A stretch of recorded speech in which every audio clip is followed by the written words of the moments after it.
You're listening to the Naked Bible Podcast. To support this podcast, go to nakedbiblepodcast.com and click on the support link in the upper right-hand corner. If you're new to the podcast and Dr. Heiser's approach to the Bible, click on New Start Here at nakedbiblepodcast.com. Welcome to the Naked Bible Podcast, episode 377, Revelation 9.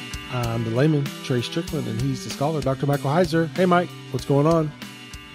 Well, I have a pug update. Okay. The pugs have now been introduced to the pool properly. And With life jackets? with life jackets, of course.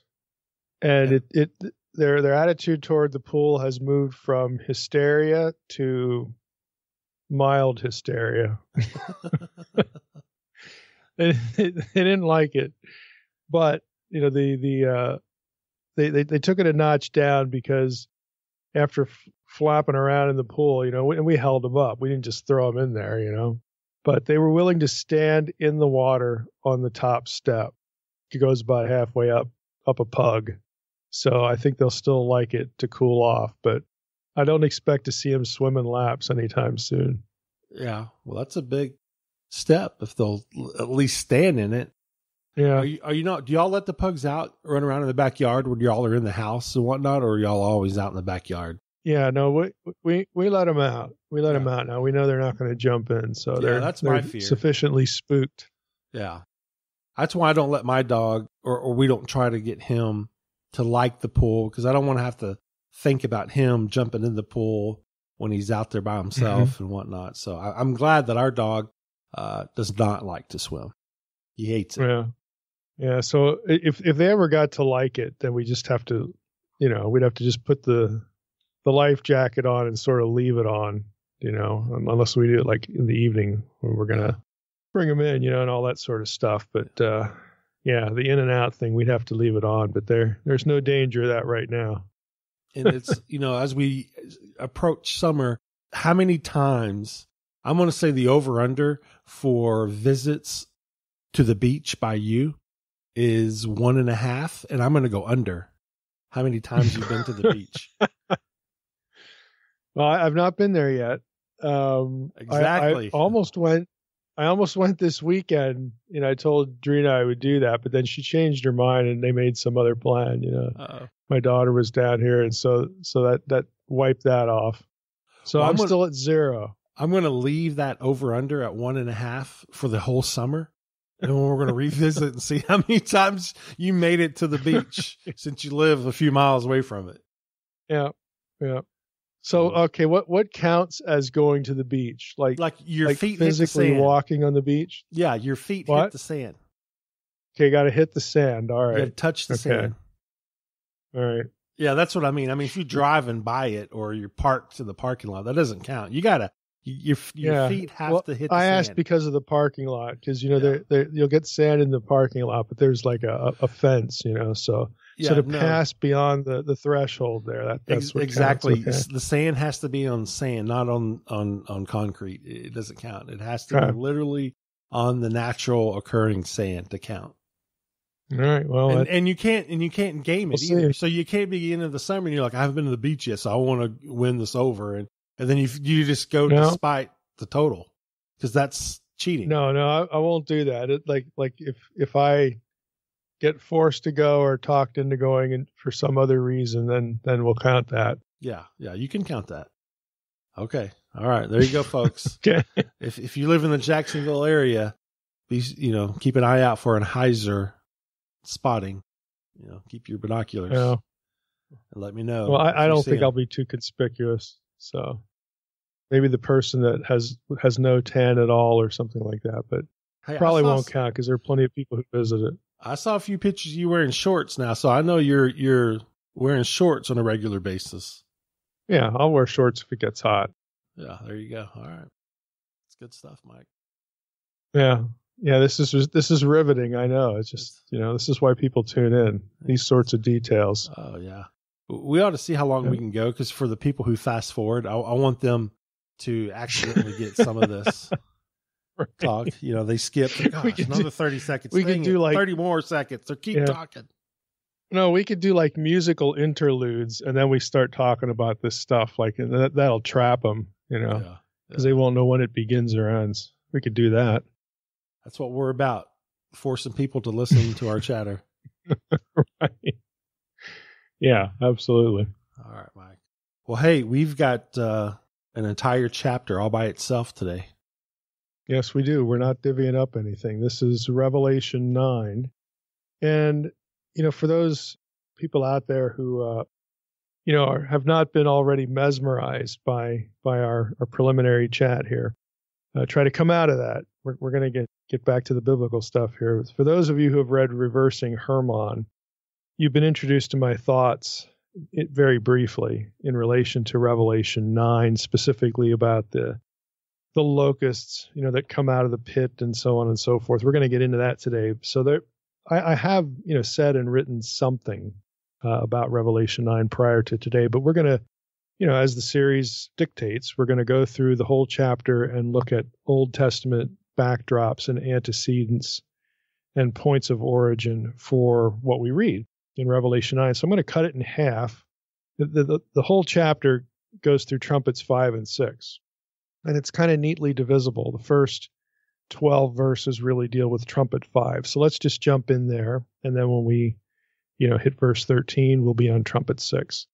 So ESV, I'm just going to read through these 12 verses here so we have it in our heads. The fifth angel blew his trumpet, and I saw a star fallen from heaven to earth, and he was given the key to the shaft of the bottomless pit. He opened the shaft of the bottomless pit, and from the shaft rose smoke like the smoke of a great furnace. And the sun and the air were darkened with the smoke from the shaft. Then from the smoke came locusts on the earth, and they were given power like the power of scorpions of the earth. They were told not to harm the grass of the earth or any green plant or tree, but only those people who do not have the seal of God on their foreheads. They were allowed to torment them for 5 months, but not to kill them, and their torment was like the torment of a scorpion when it stings someone. And in those days, people will seek death and will not find it. They will long to die, but death will flee from them. In appearance, the locusts were like horses prepared for battle. On their heads were what looked like crowns of gold, and their faces were like human faces, their hair like women's hair, and their teeth like lions' teeth. And they had breastplates like breastplates of iron. And the noise of their wings was like the noise of many chariots with horses rushing into battle. They have tails and stings like scorpions, and their power to hurt people for 5 months is in their tails. They have as king over them the angel of the bottomless pit. His name in Hebrew is Abbadon, and in Greek he is called Apollyon. The first woe has passed. Behold, 2 woes are still to come. So that's the end of verse 12. This is trumpet 5. And again, we're not commenting on, end times systems and sort of goofy interpretations. Let me just, make one little comment about that. These are not, tanks and missiles and things like that because, quote, again, they were there to torment or harm, again, the people on the earth. And here's where we get in verse 5. They were allowed to torment them for 5 months, but not to kill them. I would suggest to you that if this is a tank or a missile, people are going to die. Okay, so right away, the literal interpretation, even without getting into the Old Testament imagery, is sort of ridiculous. And again, I don't think that's going to surprise anyone. What might surprise people is how deeply this imagery is embedded or can be drawn from the Old Testament. So that's what we're going to get into. Now we're going to start in the first verse here. A star fallen from heaven to earth. Okay. At the beginning of the fifth trumpet. Now, there are 2 approaches to identifying this fallen star. And I think this is worth getting into. We're going to traverse into Second Temple literature here. And some of this is going to be a little bit familiar from some things we've had before, up until Revelation 9 about falling stars and this sort of imagery. But I want to zero in on a couple of things here very specifically. So there are 2 approaches to answering the question, well, who or what is this? The context at least makes obvious that this is a supernatural being. Okay, that much nobody really argues about. The points of controversy, though, are as follows. There's 3 of them. First question is this being a good angel, in God's service, a supernatural being loyal to God, or a fallen, evil, celestial being, perhaps even Satan himself. So that's the first question. Question number 2, is this fallen star with, quote, the key to the shaft of the bottomless pit, unquote, the same as the angel of Revelation 20, verse 1, which says, I saw an angel coming down from heaven, holding in his hand the key to the bottomless pit and a great chain, unquote. Third question, if one opts for the fallen star being evil, is that fallen star the same being as Abbadon in Revelation 9:11, 10 verses later? So those are the 3 sort of fundamental questions you get from the very first verse. And I'm going to go through a couple of approaches here to this. In terms of a first approach, On, in his commentary, takes the view that the fallen star of Revelation 9:1 is an angel, but is not the angel of 9:11. So the celestial being of verse 1 is not Abbadon of verse 11. That he is an angel, On argues, is based on the parallel passage in Revelation 20, verse 1. Okay? I saw an angel coming down from heaven, holding in his hand the key to the bottomless pit and a chain. So he says, if you look at Revelation 21, it's so similar to 9:1, it's pretty obvious that this is a supernatural being and an angel. He further argues that the angel mentioned in 9:11 renames Abbadon. In other words, he is Abbadon. So the one in 9:11 is the angel mentioned there is Abbadon. The angel mentioned in 9:11 is not this first angel of Revelation 9:1. So that's On's view, and he writes this. He says, John does not say that he actually saw the star fall. He says only that he saw the star after it had fallen.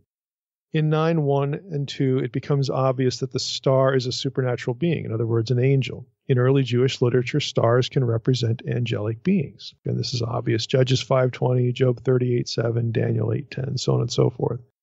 Falling stars, says On, often represent evil angelic beings or demons. And he has a slew of quotes here, just a few. 1 Enoch 86:3, 88:1, 90:24, Testament of Solomon 20, verses 14 through 17, and Jude 13. But could also be Satan.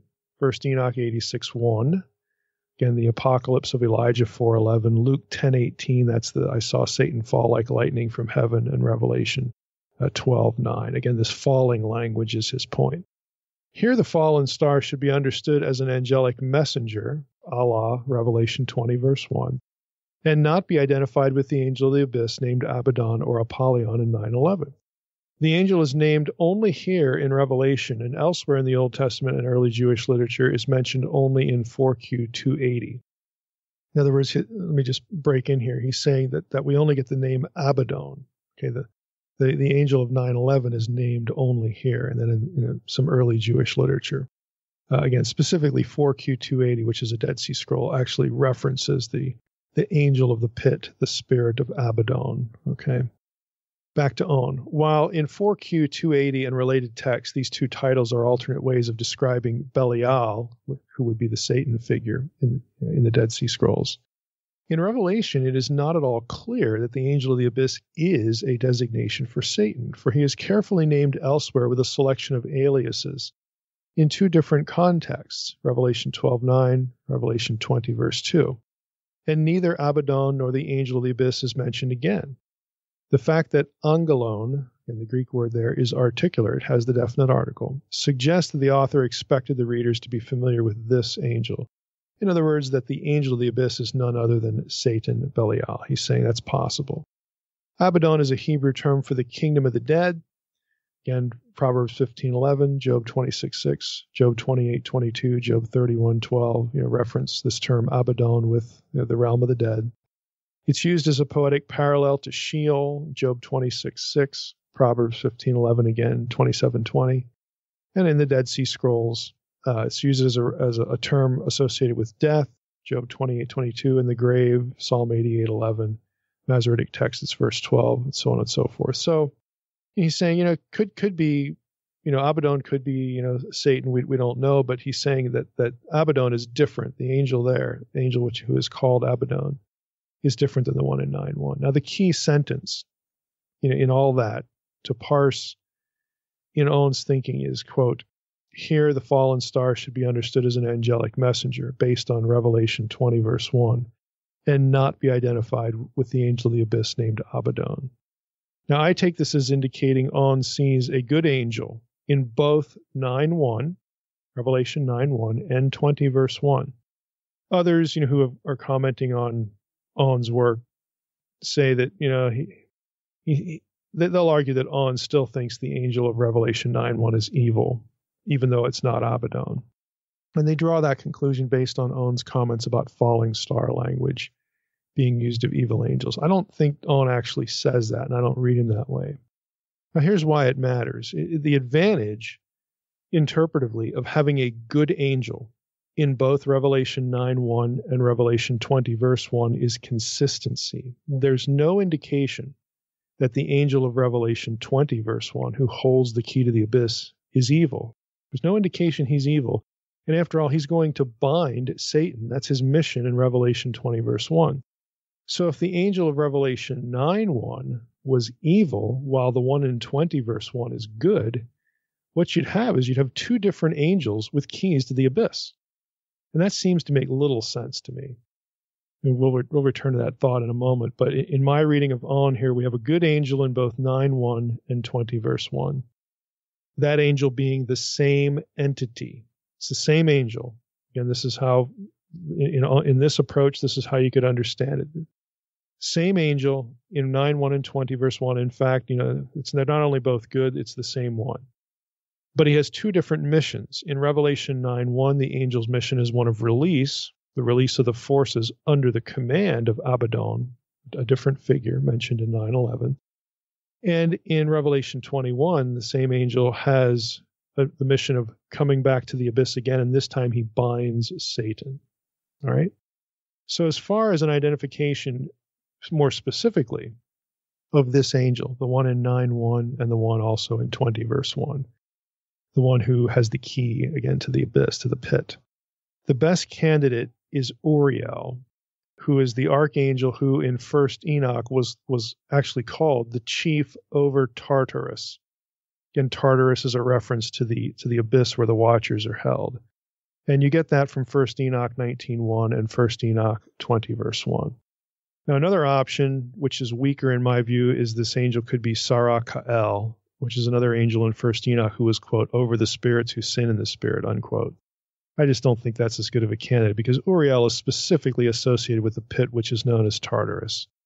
Now, Beale objects to both of these options, both of these, Uriel, Sarakael, and all this stuff, because he says 1st Enoch never calls either one of them a fallen star, but reserves that language for evil fallen angels. So Beale rejects the idea totally that the angel of Revelation 9:1 is a good angel. So that brings us to the second view. Okay, so if you're gonna see the angel in Revelation 9 as an evil being, that takes you in different territory, and this is where Beale is at. So Beale, in his commentary, he discusses the issue of good or bad fallen star entity in Revelation 9:1 this way.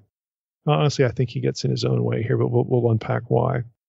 He says this fallen star image has been given various identifications. The main debate is whether this is a good or evil being. It could either be the archangel Uriel, who was chief over Tartarus, or the archangel Sarakael, who was over the spirits who sin in the spirit. And he references Enoch.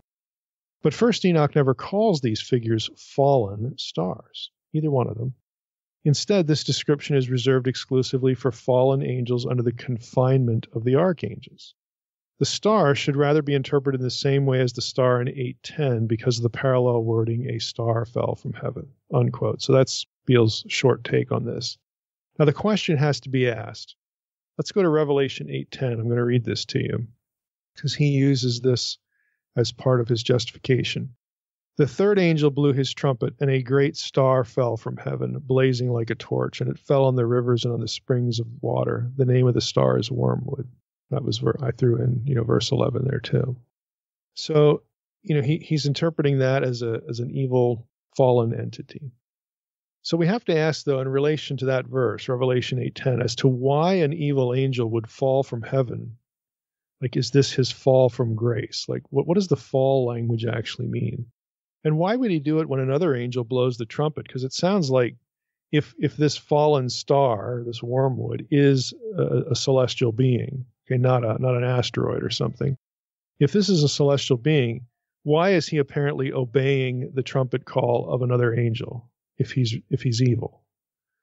Why can't this be an obedient angel wreaking chaos in judgment, just like the angels who wreaked the plagues back in Egypt did, again in Psalm 78, I think it's 49 and 50. If there's truly a parallel with the Exodus material, which there kind of obviously is, then why can't the parallel encompass this point? In other words, why can't the parallel also encompass the character, the nature of the angel? I mean, back in Egypt, a whole company of angels, according to Psalm 78, were mediating the plagues. And if the plagues are the clear parallel, and they are, to these trumpets, including the one back in chapter 8, why can't we conclude that this entity in chapter 8 is a good guy? And Beale's answer is going to be, well, he's referred to as fallen. The argument extends from this one word, even though the parallel characterization doesn't call for that particular characterization of the angels involved back at the Exodus. But anyway, let's go back to some other problems. Again, if the angel of 9:1, Revelation 9:1, is evil because of the fallen language, well, is the angel of Revelation 20, verse 1 also evil? Now, in Revelation 21, the word fallen doesn't occur. There's different language, okay, in Revelation 20, verse 1. So the specific word fallen is absent, but yet they both have, the keys to the abyss. So if they're two different angels, in other words, the one in Revelation 21, if Beale says, well, that's a good guy because John doesn't use the word fallen there, then again, now we wind up with a situation where we have two angels, both with the key to the pit. Are there two keys? Maybe there are two keys. Maybe they each have one. Or do the angels hand it off like a hall pass? And if the first angel is evil, why does he respond to the trumpet call? Why obey God's judgment call? If you're an angel in rebellion, why are you obeying now? Again, it just doesn't make a whole lot of sense. And Beale doesn't address any of these questions. So honestly, I'm skeptical of his skepticism on this point. There's really no problem with having a good angel release the watchers. And again, I think these guys are the watchers because it's part of their day of judgment. It's not a jailbreak. They're being released ultimately to their own doom. This is initiating, again, Day of the Lord stuff, the sequence of events. Now, Justin Bass chimes in here a little bit. I mean, his book on the keys of death and Hades, it's not specifically about these passages, but he says a few things in passing. But unfortunately, it doesn't really resolve these issues. He writes that the verb, about the key, that the key is given. It's a passive, reference, okay? He writes that the verb here, in reference to the angel of 9:1 being given the key to the abyss, quote, occurs 21 times in Revelation and is used twice as much in reference to evil agents than in reference to good agents. Then he lists the verses where it's a good guy, and he lists the verses where it's a bad guy. Now, the flaw there is the fact that the verb form under discussion is in fact used of good agents. It's used of good guys. So that undermines using the verb form as a criterion for determining that the angel of Revelation 9:1 is evil. The exegetical answer to this question is not determined by a head count, by a numerical count. That's not how exegesis is done. You don't do numerical counts, okay? And Bass isn't claiming that. He's just making the observation. There's also another logical flaw to having the angel of Revelation 9:1 as an evil being, one revealed by understanding what the abyss is. And we'll get to this other logical flaw in a moment, but let's talk about the abyss now. ESV has, it references the bottomless pit or the pit. The English phrase bottomless pit is a rendering of Greek abyssos, which is abyss, okay? Revelation 20, verses 1 through 3 have the same term as being the place where Satan dwells. And so it can be understood as a partial synonym for Hades, at least a partial synonym. It's hard to know how much it overlaps, but it overlaps some at least. So it's a partial synonym for Hades. That is the place, not the personified being that we talked about weeks ago when we were on the keys passage. And so it can be understood as a partial synonym also for the realm of the dead. Now, a quote here, again, from On in Revelation, his Revelation commentary. He writes, in Revelation, the beast ascends from the abyss, Revelation 11:7, 17:8. And it is also the abode of Satan, Revelation 20, verses 1 through 3. Of the angel of the abyss, Abbadon or Apollyon, Revelation 9:11, and also of demons, Revelation 9, 1 through 10. So, again, this clearly, again, the abyss thing sounds like it's the realm of the dead and where Satan lives and all that kind of stuff. Now, that there's a reason why I say partial. We'll get to that right now. In 1 Enoch 10, 12 to 13, the abyss, the abusos, it's the same term in the Greek text here of Enoch. This is the place where the offending watchers, or the sons of God of Genesis 6, 1 through 4, are imprisoned, quote, for 70 generations, unquote. The partially synonymous relationship between the abyss and the realm of the dead is indicated by the fact that some members of the abyss are imprisoned and they're unable to leave. That would be the watchers from Genesis 6. Whereas others, Satan and demons, are not imprisoned. So there can't be a complete total overlap between the abyss and the realm of the dead. It's better to view the abyss as some sort of compartment or, subset or something, part of, a neighborhood, okay, a subset location of the realm of the dead. Enoch, in the book of Enoch, actually visits the abyss in 1 Enoch 21, 7 through 10. I'll read this to kind of give you a flavor for how Jews would have thought of the abyss. This is why I'm getting into Second Temple literature, because John is using the same terminology. And again, this is no surprise. John has referenced Enoch and Enochian material before. But here's 1 Enoch 21, 7 through 10. It says, I then proceeded, Enoch, narrating this, from that area to another place, which is even more terrible, and saw a terrible thing, a great fire that was burning and flaming. The place had a cleavage that extended to the last sea, pouring out great pillars of fire. Neither its extent nor its magnitude could I see, nor was I able to estimate. At that moment, what a terrible opening is this place, and a pain to look at. Then Uriel, one of the holy angels who was with me, again, remember Uriel's the one, who's supervising this place, responded and said to me, Enoch, why are you afraid like this? I answered and said, I am frightened because of this terrible place and the spectacle of this painful thing. And he said to me, this place is the prison house of the angels. Again, specifically, it's going to be a reference to the watchers in context. They are detained here forever. Again, forever, you probably know that the forever language here and elsewhere just means a very long time, because elsewhere in Enoch, it's going to be 70 generations and unto the time of the end or something like that. There's other phrases that are used of this place and their punishment.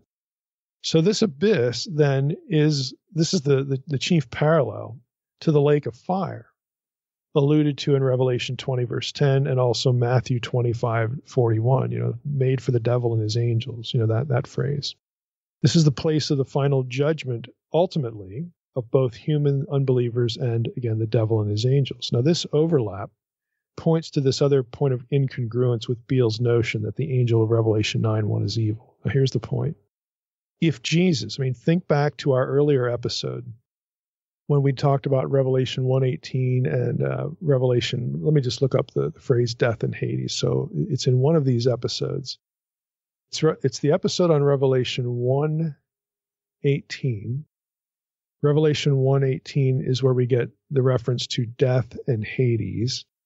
And we discussed that verse in relationship to, let's look up the word keys, because there was two of them in Revelation.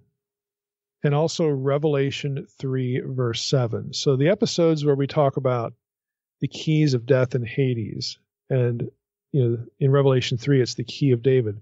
I believe it is the episode on Revelation 3, because we deferred talking about the keys of death and Hades till we got to the second key reference. But you'll recall from that episode, when we talked about the keys of death and Hades, Jesus took them. He took the keys of death and Hades from, if you remember the discussion, from those personified entities, okay, death and Hades. Hades wasn't just the place. in that discussion in these passages. These places have a personification of an evil supernatural being called death, okay, and Hades. And Jesus takes the keys from them. In other words, he is now the master of life and death because of, he descends there. This is one of the things he does. And of course, he rises from the dead. So if that's the case, it makes zero sense for Jesus to hand the key back to an evil agent in Revelation 9:1 or anywhere else. So again, this is why I am simply not persuaded of Beale's position, regardless of the fallen language. Again, he's too focused on this one verb, but this one adjective, and he's not considering the wider context, especially the keys of death and Hades and who holds them. It just makes no sense. It makes no sense at all, because not only would you have Jesus giving the keys back, like why would he do that? It destroys the imagery and the theology of what that means. But you also now have either a situation where you've got two evil angels, they each have keys, or there's a good one and a bad one, they each have keys, or they pass the keys from one to. It just doesn't make any sense. It's far better, again, to just have one good angel in Revelation 9:1, Revelation 21, who has the single key. Again, if the angel is loyal to God and loyal to the risen Christ, again, then you could see it makes sense to have that, you hand that key to the angel and say, go unlock, the abyss, or go do this and that. It doesn't make any sense if you're handing it over to a rebel. Zero. A few other items. The abyss is also an Old Testament metaphor for chaos. We should mention this because, again, this is good Old Testament imagery. Owen writes, the term abusos means without depth. That's where we get bottomless or fathomless. And it was used to refer to the infinite void or a subterranean region beneath the earth, in accordance with, again, the three-tiered, view of the universe. The term abusos occurs 7 times in Revelation. 5 of these occur in 2 passages in which the 3-level cosmology of Revelation is implied, specifically. Revelation 9:1 through 11 is one, and also Revelation 20, verses 1 through 3.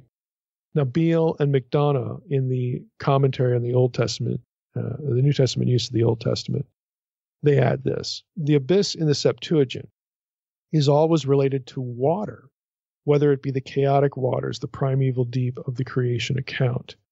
And, obvious reference is Genesis 1:2, but you get Psalm 104, verse 6 in the English. The waters of the sea, again, is another way it's described, Isaiah 63:13, or the waters below the earth, Ezekiel 31:15. Because all of these could be symbolically associated with evil forces. Remember, the sea and waters, these are chaos metaphors in the Old Testament. Since all these could be symbolically associated with evil forces, however, by New Testament times, the abyss was spoken of more broadly as a place of punishment and or confinement for wicked spirits. Again, and we have all these passages in Enoch and Revelation that we've already quoted. He adds here Jubilees 5:6 through 14, 2 Peter 2:4. Again, that's the reference to Tartarus. 4th Ezra 7:36, and so on. So Beale and McDonough say this is clearly what's in view here. So now what this means is that, again, we're dealing with, it's a 3-tiered cosmology, again, which doesn't conform to a scientific worldview. We talked about this many times before. It also deals with the afterlife and the supernatural world, because this is where spiritual beings live. Okay?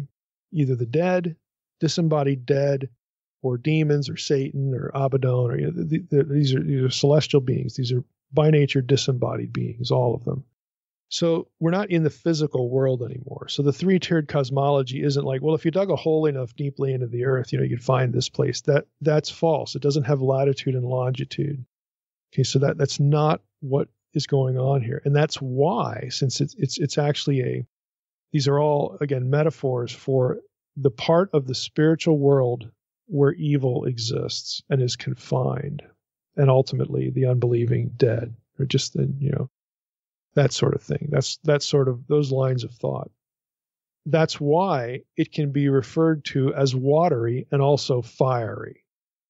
Okay, because both of those things, especially the water, these are chaos symbols. They are symbols of judgment and death and something frightening that can harm you, and so on and so forth. This is why you get this seemingly, physically, these things don't pair, water and fire. But it doesn't matter because we're not talking about a place with latitude and longitude. So I think it's important, again, to bring that out. And I think Beale and McDonough have a nice little paragraph there to summarize that. Now let's get into verse 3, really verses 3 through 10. Who or what is released? Now, I've already hinted that I think this is the release of the watchers in prison. Those sons of God from Genesis 6, known as watchers in Second Temple literature from before the flood. Okay, and I'm not alone here. This is not just Mike. I mean, there are a number of people who this is the view they take. Owen writes, or not Owen, but Stephen Thompson. This is an article, The End of Satan. This is from Andrews University Seminary Studies. It's a 1999 publication. He writes, the most suitable sequel to the time of imprisonment described in 1 Enoch 10. And we just read, we read 1 Enoch 21, but 10 is a lot the same. This is where the watchers are sent. So the most suitable sequel to the time of imprisonment described in 1 Enoch 10 can be found in Revelation 9, where the key to the abyss is given to a fallen star or to the fifth trumpet blowing angel. He has a question mark there, so it's an ambiguity in his mind. Who uses it? Again, this fallen star uses it to open the shaft to the abyss and facilitate the release of imprisoned demonic forces who emerge to terrorize earth dwellers. That's the end of the quote. And again, frankly, the point is that this is the only group. It's the group from Genesis 6, i.e. the Watchers. This is the only group of evil supernatural beings, fallen, sinful supernatural beings, so whatever term you want to use, who are imprisoned in all of, in Second Temple Jewish literature. So the fact that they're releasing some from the same place in Revelation 9 really sort of narrows the possibilities as to who these could be. There's clearly a textual relationship, again, between Revelation 9 and Enochian material, Second Temple Jewish material that has the original offending watchers imprisoned in the pit to await final judgment. Again, this is in Enoch in a number of places. Chapter 10, chapter 18, chapter 19, chapter 21, chapter 54, 88, Jubilees 5, again, 2 Peter 2, as we read a few moments ago. And again, 2 Peter 2:4 is important because it uses the verb tartarao, sent to Tartarus. And Tartarus, according to Enoch, is where the watchers are imprisoned, and that is supervised by Uriel. So the abyss is also home, again, to these guys, but also home to their disembodied offspring, the demons, disembodied giants, again, who were killed. And again, this is familiar territory. If you've read Unseen Realm of the Demons book, the main source here is Archie Wright. His book on the origin of evil spirits. You also get Wallen's book on unclean spirits that I reference in my demons book. Again, there's just a truckload of material on this, going through Second Temple Jewish literature to talk about the origin of demons being the disembodied spirits of the giants. Okay, the descendants of the Nephilim in that regard. You get the Rephaim show up in Sheol in Isaiah 14:9. You've got a reference in Luke 8:31, which is kind of interesting. Let's go to Luke 8:31 real quickly. This is the Legion episode, and the demons who come out, cast out by Jesus. In verse 31, they begged him, Jesus, not to command them to depart into the abyss. Now, it wouldn't make any sense if they begged him not to depart to where they live, but specifically, it's the abyss. Okay, this is the prison. It's not bad if you get sent home. It's real bad if you get sent to the prison, because then you can't get out. So again, there's a reference. Again, this is very consistent. The New Testament is part of the Second Temple environment. We all know this, but the literature is actually very consistent. This whole subject, by the way, where do demons come from? Where the imprisonment of the Watchers. This is one of the very few subjects in Second Temple Jewish literature where basically all the texts agree. That is really unusual, but this is one where you've got overwhelming agreement on this issue. So again, you've got the Watchers in here. Again, you've got demons in the realm of the dead, but specifically in the abyss. Again, the prison. Again, that's a very specific group. It's the offending Watchers. But Satan and these other dudes, these other rebels are in the realm of the dead. Okay, but the abyss is a special compartment in hell, as it were. Again, it's a prison. So on to the way they're characterized. As I wrote in Reversing Hermann, the bizarre description of the beings released from the abyss as locusts, it's verse 3, that were, quote, like horses prepared for battle. On their heads were what looked like crowns of gold. Their faces were like human faces, the hair like women's hair, and their teeth like lions' teeth, verses 7 and 8. That description does not undermine their identification as the fallen watchers, because hybridized theriomorphic, that's an academic term that means animal-shaped or animal-like descriptions applied to demonic spirits are common in ancient Jewish and classical literature.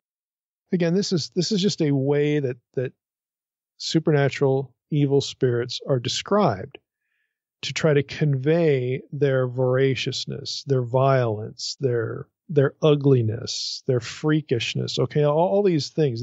This is how writers would describe features and facets, character portraits. This is a profile. These are contributing elements to a profile of the nature of these beings. And so they use animal imagery. Okay, this is not uncommon. Now, on the imagery, Beale and McDonough, again in the commentary on the New Testament use of the Old Testament, note Old Testament connections to the appearance of these locusts, again, which textually, there's only one candidate, the fallen watchers. Okay, the portrayal, let me just say it, it's the fallen watchers, and again, they're, the disembodied spirits of the watchers are also, in the same realm, but again, it's the watchers that are not allowed to move. They're not allowed out. So just so we're clear on that. They write, the portrayal in Revelation 9, 7 and 9 is based on Joel 1 and 2, which describes a plague of locusts devastating Israel's land. And the cross-reference there is Jeremiah 51:27. The locust judgment in Joel 2 is introduced and concluded with the phrase, get this, sound the trumpet. That's Joel 2:1 and Joel 2:15. Is that ringing a bell? This judgment in Joel is modeled on the plague of locusts in Exodus 10. Jewish tradition held that in Sheol and in Abbadon were the, quote, angels of destruction, who were in authority over thousands of scorpions. Again, that's Jewish tradition, rabbinic stuff. Now we're getting into Ginsburg, the legends of the Jews. This is Beale and McDonough's source. So this is rabbinic talk here. This is not Second Temple. It's not Old Testament. Ginsburg notes that the sting of the scorpions of the that were supposedly thought to be in rabbinic tradition. Okay, in this place, the sting of the scorpions was lethal. However, some of the stings don't kill, but only torment the inhabitants of hell. And if you have Ginsburg Legends of the Jews, it's volume 1, pages 11 through 16, and volume 2, page 312. Now, in his commentary, Beale's own commentary, not with McDonough, but Beale's own commentary, he adds another thought he says, the Testament of Solomon 2, verses 2 through 4, speaks of demons who have wings and fly and resemble human-like lions. So there you get the lion teeth element. Now, all of that hardly captures. It barely captures the Old Testament antecedents.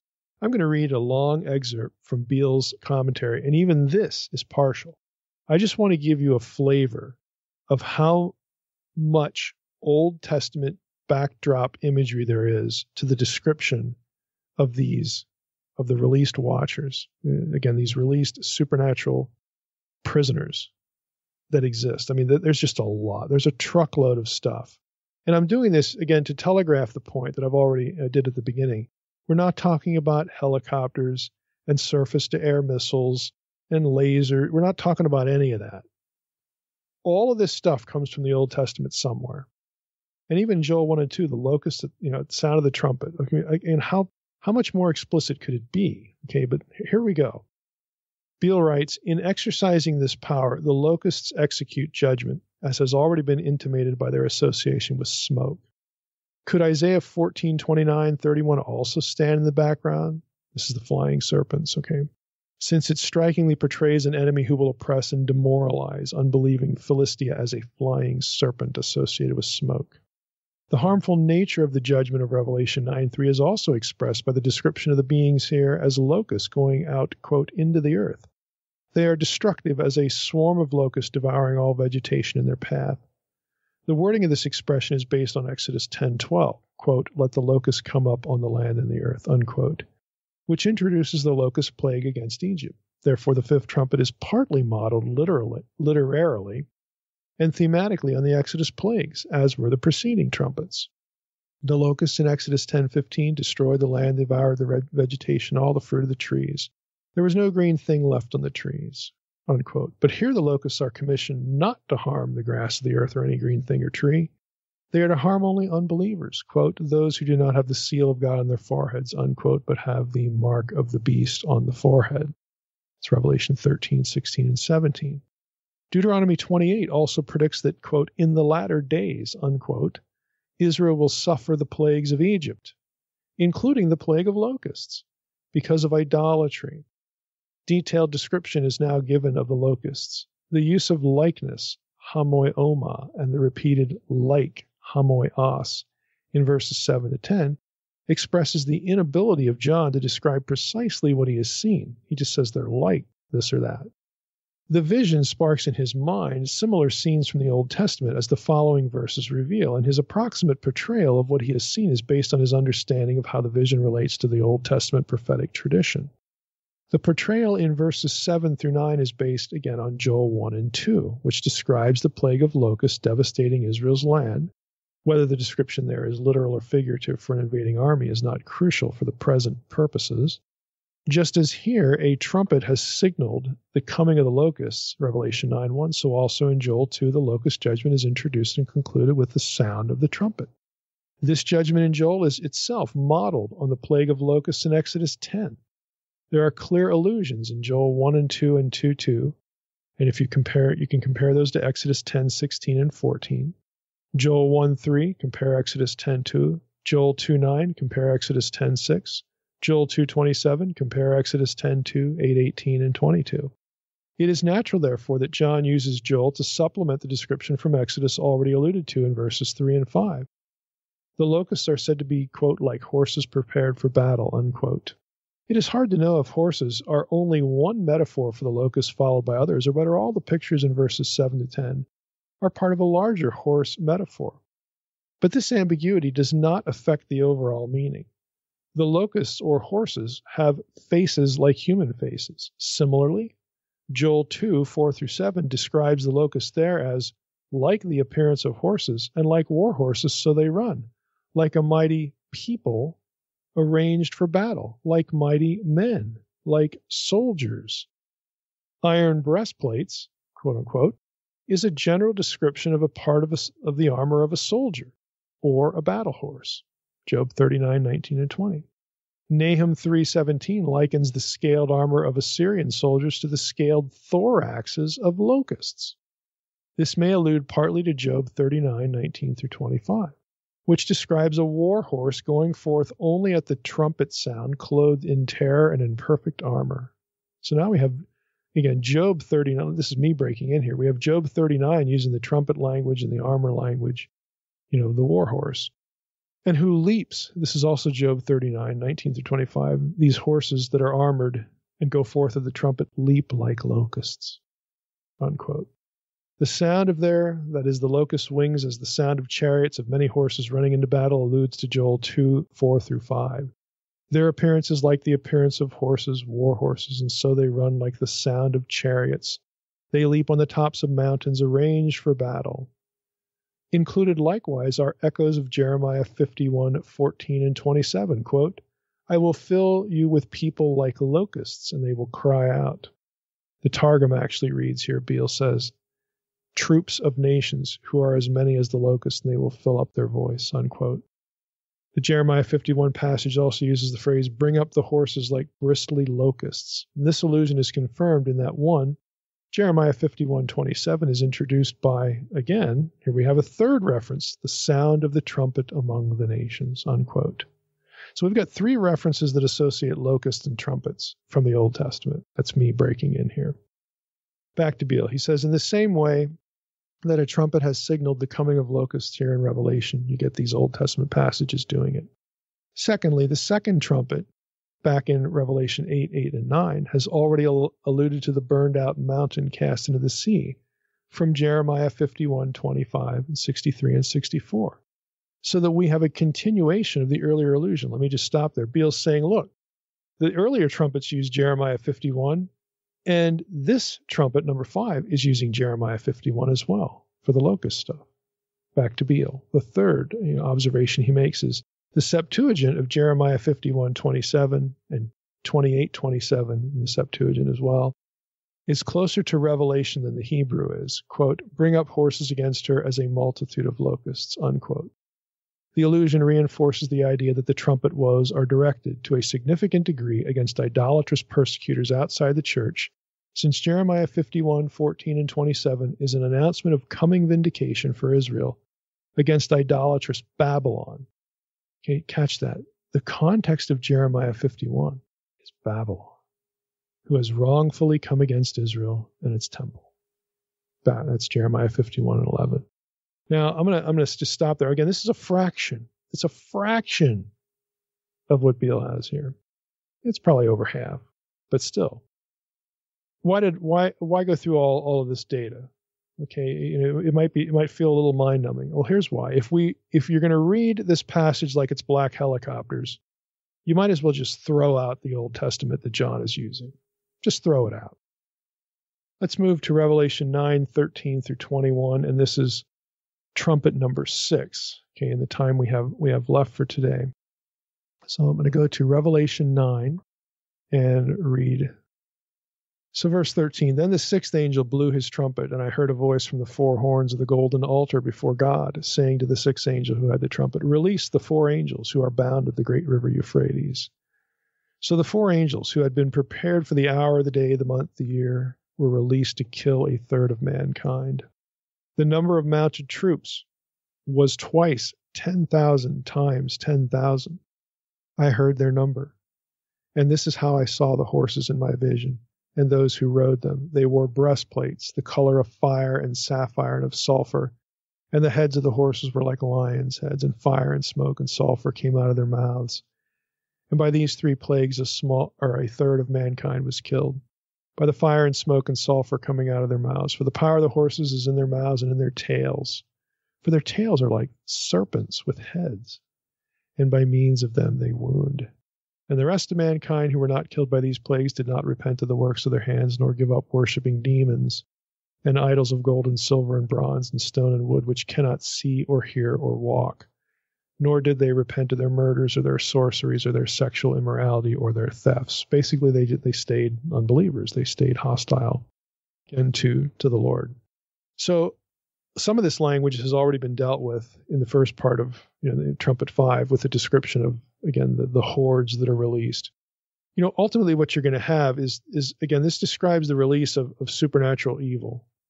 Okay, there's no more. The prison is emptied in the abyss for a short time.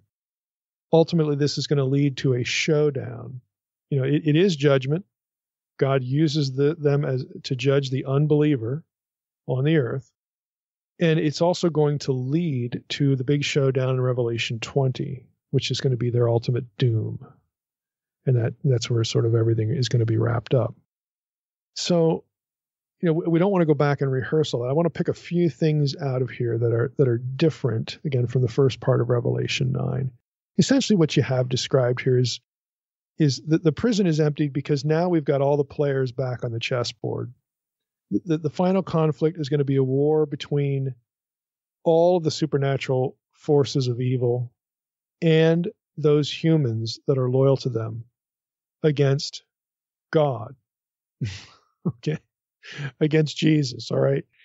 It sets up the ultimate showdown. It's both spiritual warfare in its ultimate, and also the target is earth, because they're going to surround Jerusalem and all this sort of stuff. So it's the old wars of gods and men, kind of thing going on here. And this is, again, preparatory. So the prisons are emptied. Everybody goes back on the chessboard, and now we're gonna end it. Okay, we're gonna have this one final showdown. So let's just pick a few things out here of interest in the rest of the way. 9:13, verse 13, the golden altar. Revelation 9:13 mentions this altar, which is an object already encountered in the book elsewhere. On, I believe, has a quote here. The term thusiasterion, which is the term translated, altar, occurs 8 times in Revelation, 4 of which refer to the heavenly counterpart of the earthly incense altar, and 4 to the heavenly counterpart of the altar of burnt offerings. Could be either one.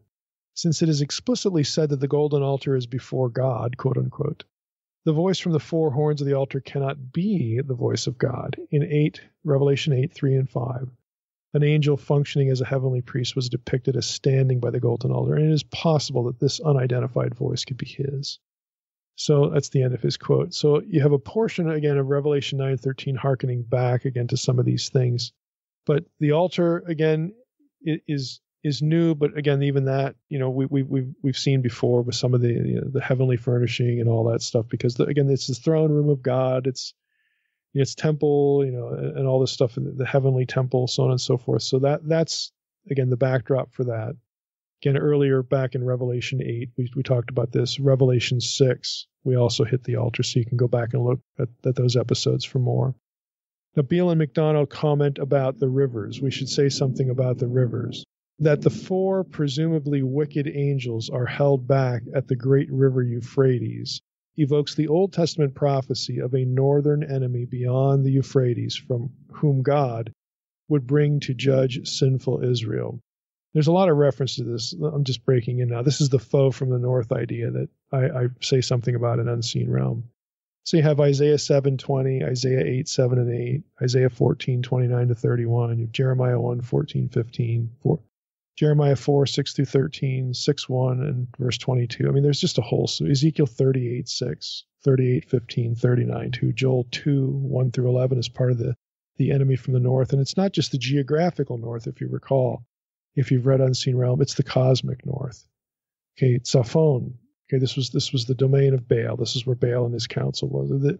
This is language. The Zaphon language of the Old Testament relates not just to human warriors coming down from the Fertile Crescent, okay, to wreak havoc, in real time, all these invading armies that Israel had to put up with.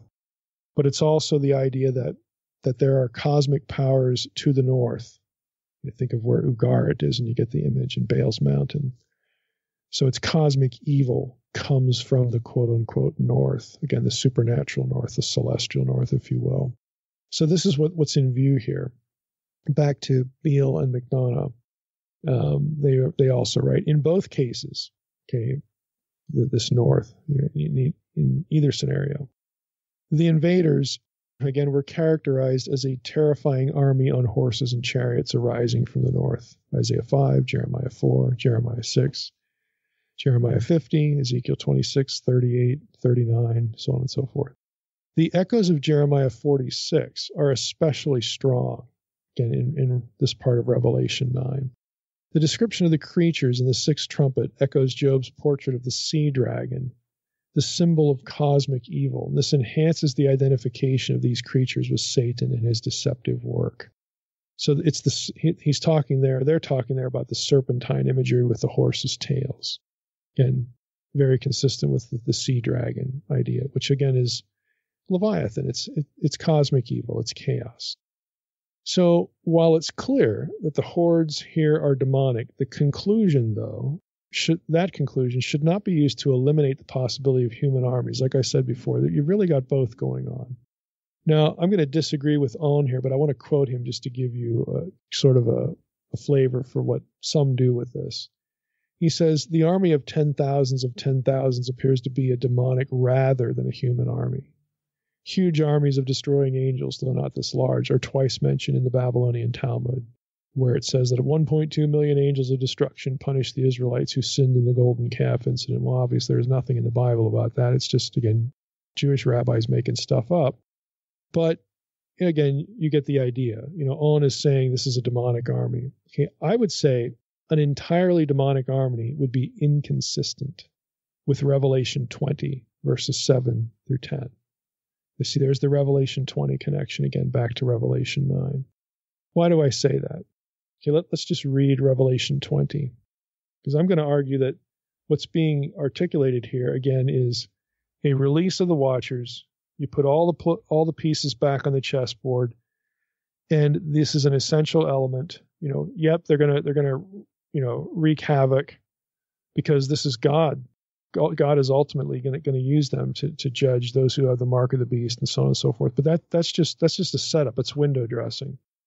Okay, it is like the plagues in that respect, but it's going to lead to an ultimate showdown at Jerusalem for everything, and that's going to involve both supernatural forces and human forces, because that's what Revelation 20 has. So it says, when the 1,000 years are ended, Satan will be released from his prison and will come out to deceive the nations that are at the four corners of the earth, Gog and Magog, to gather them for battle. Their number is like the sand of the sea. And they marched up over the broad plain of the earth and surrounded the camp of the saints, the holy ones, and the beloved city, obviously Jerusalem. But fire came down from heaven and consumed them, and the devil who had deceived them was thrown into the lake of fire and sulfur where the beast and the false prophet were, and they will be tormented day and night forever and ever. Now that description, okay, just think about it.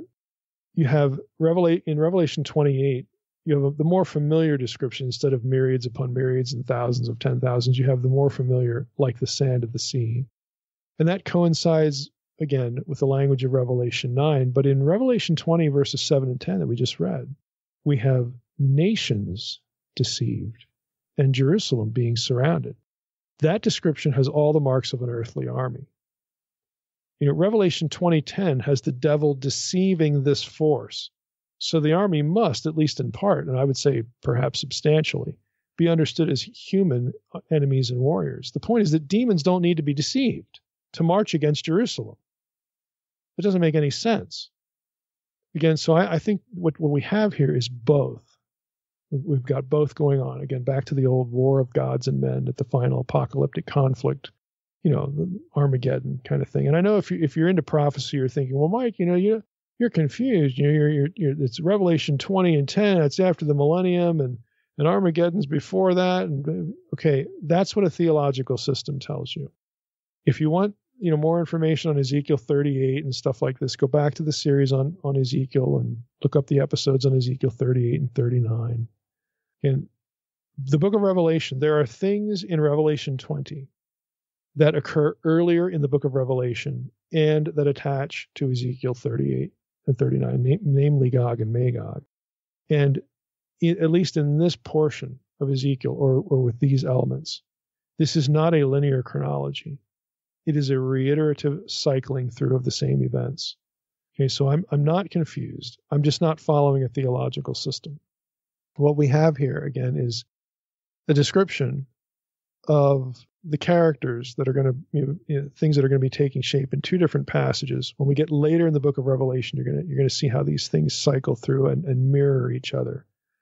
There are things, I'll just to telegraph it, there are things in Revelation 8 and 9 and 13 and 17, okay, and 20 that are basically the same.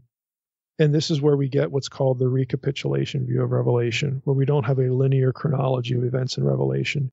We have some linear chronology. I mean, there is a progression, but we also have events that are described in cycles. Describe an event with 5 or 6 motifs, and then the same event, 5 or 6 motifs. Maybe you add another one, gets done later, and then it cycles through a third time and a fourth time. It's like loops. It's like a Ferris wheel, connected. It's not linear. It's like repeated cycles of the same thing. That does happen in the book of Revelation. And if you're used to interpreting Revelation as only a linear chronology, you never even run into that idea, because you've been taught not to see it. Because you've been taught to approach the book as a linear chronology only. And again, that's why you have the theological system you do, and why somebody else has the theological system they do. I don't care about systems, okay? All I care about is how these things hook back into the Old Testament.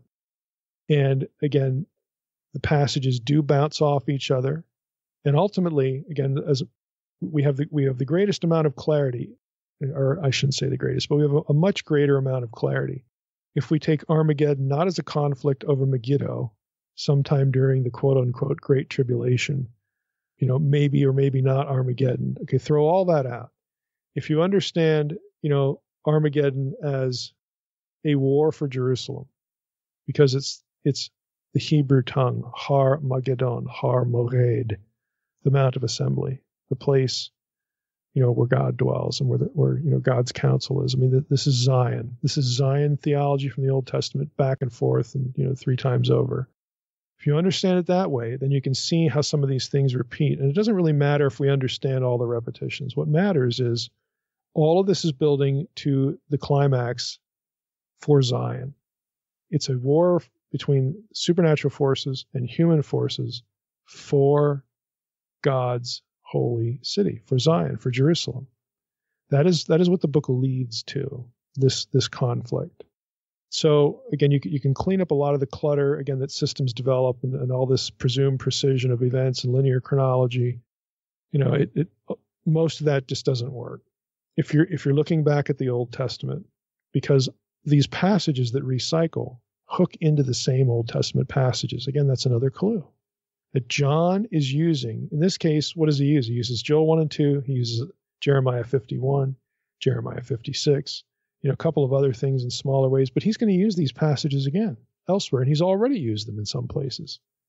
Exodus imagery, we'll see some more of that. John is using a fairly small set of Old Testament passages, and he keeps dipping into them to describe the same series of events. That's what he's doing here. That's why you see him dipping into the same passages. He's not dipping into them to say something different. And if it's a linear chronology, why would he keep going back to the stuff he's already alluded to? So again, I don't want to drift into system analysis here and all that, but I know there's going to be some in the audience that just think, when I'm talking about Revelation 20 and I hook that into Armageddon, that I'm hopelessly confused. No, actually I'm not. I'm just not following a system. So I just wanted to add that. So we're going to end here. There's more that we could say, but this brings us really in Old Testament terms to the end of Revelation 9. So next time we're going to hit Revelation 10. Again, we are through 6 trumpets now. There's 1 to go, but there's obviously other things that are going to pop up here in the book, and we're going to just keep doing the same thing. What John's doing has deep Old Testament antecedents, and so what are they, and what might they indicate? Again, in this case, it's demonic imagery. It's imagery that he and other writers used for supernatural evil beings. But it doesn't exclude. In fact, I would say in some respects, it certainly would include human armies as well. And if you think back to the Deuteronomy 32 worldview, this is the way things work. The human enemies of God, the human empires against God's people, are being controlled and manipulated. They are under dominion. They are under judgment. They are being held, again, captive, enslaved by supernatural, quote-unquote, princes, to use Daniel's language in Daniel 10. But that language is drawn from Deuteronomy 32, the judgment at Babel. If you've read Unseen Realm, this is all familiar to you. If you haven't, you need to go read the book just to get up to speed here. But with that, we're going to end here and on to Revelation 10. Yeah, when I first learned to not read Revelation in a linear fashion, that was a big concept for me. It was for me. Yeah. Because I was taught the other way very, very, very thoroughly. And I think you get both in the book, but the important thing is don't assume the linear approach, because you're just going to run into places where it's not really a good way to go. And you also referenced Justin Bass, who we're going to have him on our show here several weeks from now, but we do plan on interviewing him. Yeah, we're looking forward to that. Do some other things. We'll dip back into his book with the keys a little bit, but he's done some other things too we want to talk about. All right, Mike. With that, I want to thank everybody for listening to the Naked Bible Podcast. God bless. Thanks for listening to the Naked Bible Podcast. To support this podcast, visit www.nakedbibleblog.com. To learn more about Dr. Heiser's other websites and blogs, go to www.drmsh.com.